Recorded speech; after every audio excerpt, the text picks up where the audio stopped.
What's going on, everybody? It's Jack, and we're here today with part 6 of the New England Patriots offensive ebook out of the Gun Y Off Trips Pats.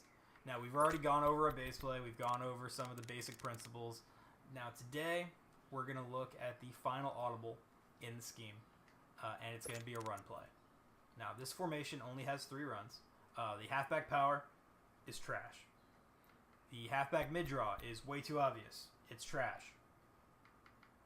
But the 5-6 trap is very good. So we're going to call 5-6 trap out of the huddle, just so I can show you guys the run play. It's going to be in your audible, so you can call it anytime you want. A random play on defense. Now, 5-6 trap, it looks a lot like that halfback power with the guard pulling. Except the only thing is, in this play, the tackle on the opposite side and the tight end on the opposite side are going to give the edge rusher, whoever that is, a free release up the field. So think of that kind of like a read option where they don't block somebody because that becomes the option read. But in this scenario, it's not an option read. It's just going to be the guy that the guard is supposed to crack down and block on the pull. So when you get the pulling guard cracking down, it allows you to make your read on the hole. Now the cool thing with this handoff is that you can cut it back, you can take it up the middle, you can take it out wide.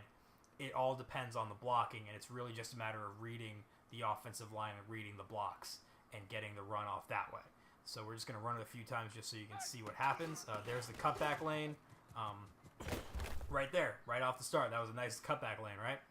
Now that's not something that should happen out of a pulling guard, right? But it does, because now we take that handoff, the guard pulls, cracks down in that free rusher, and we have a lane right here to take it through, and we can take it for 10 yards before we get tackled.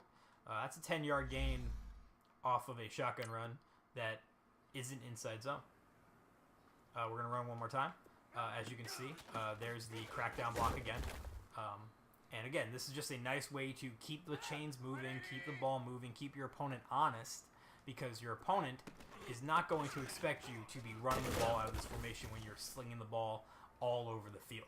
But this run is a very nice complement to the rest of the offense, and it also gets really good wide receiver blocking down the field. Now, the Bears' wide receiver blocking isn't the greatest, but they're still blocking fairly well, as wide receivers do.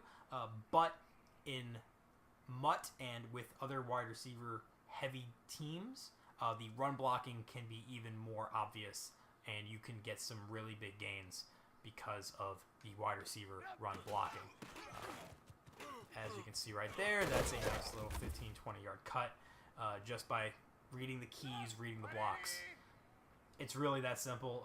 Like I said, it's just a simple run play, but it does complete the scheme. And you can hit a home run with this run. It's just not going to be guaranteed. But as I say that, I hit a nice touchdown run, like I'm saying. So, there you go. 5-6 trap. It's the run. It's part of the scheme. It's very good. If you're not using 5-6 trap, you're wrong. That's really all there is to this video. Make sure you guys follow the social. Link down in the description to the playlist video. You guys know the deal. But this is really the last necessary part of the scheme. So this is going to be part 6. I'm not sure if there's going to be anything else. There might be a little bonus video thrown in there, maybe in a couple days. I'm not sure. But this is really the last key component to everything, so you can run this in full, in weekend league, in MUT, in a CFM, whatever you want. This is all done. Thank you guys. Until next time, I'm out.